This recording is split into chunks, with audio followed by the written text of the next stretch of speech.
showers off last night, I thought I might have some hot spots from blisters, but I discovered that I'm dealing with a little bit of heat rash on my feet.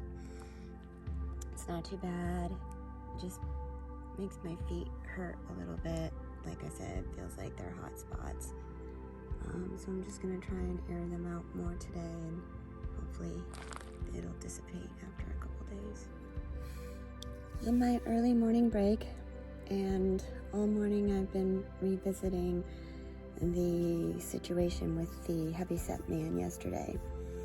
I'm certain that helicopter was coming for him, and I've just been going over in my head how it all went down, and I'll try to be succinct as possible, but I'm feeling like I didn't ask the man enough questions when I was there.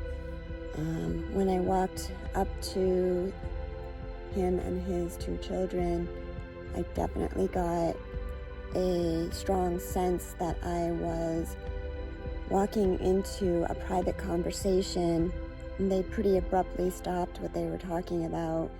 And I also was a little self-absorbed in trying to figure out where the water source was, and preoccupied with the fact that I had this very difficult section coming up with a heavy pack and lack of water for 27 miles. So a lot of this is kind of just like hindsight and a little bit of recognition that I need to be a little more inquisitive with people out here.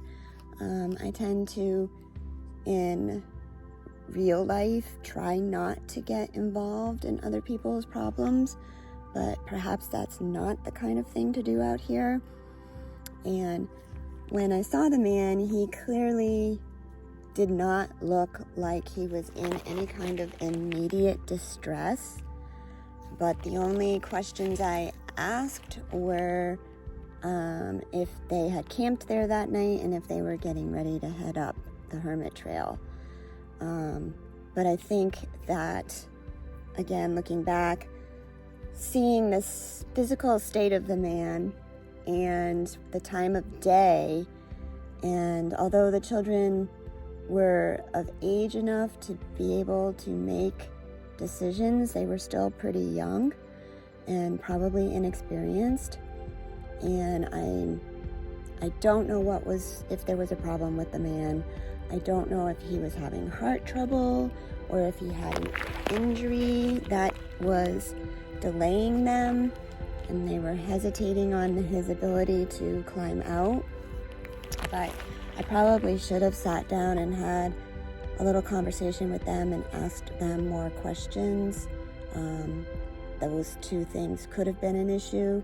And then it comes down to, if I pushed the SOS button on my inReach, does that mean that, one, I get charged for the helicopter fee? And I don't think that's the case, but I do feel like there was something on the website that sort of indicated that. But it perhaps may have been that insurance wouldn't have covered it. Secondly, clearly, if the person was in severe distress, I would not have even hesitated doing it. But pressing the SOS also puts my family on alarm and puts them under undue stress as well. And I don't know the sequence of how they are notified as far as emergency contacts. I don't know if the helicopter comes and assesses the situation and then reaches out to the emergency contacts. But all of those things were really running through my head. But I think the bottom line is I really should have taken the time to sit down and ask more questions of him. Being a first responder is definitely something that I'm interested in. And so I think that I have to be a little more diligent in doing that and not so concerned about whether I'm invading someone's privacy, particularly out here where it just seems to be that a lot of people seem to get themselves in trouble. And in that situation, I'm surmising that it was probably kind of a situation where he wanted to do this for his kids and got down here, and like the signs all say, hiking down is optional, hiking out is mandatory.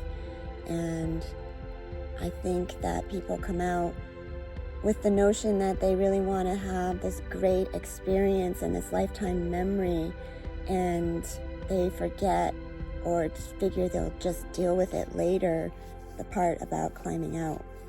So I just wanted to share that.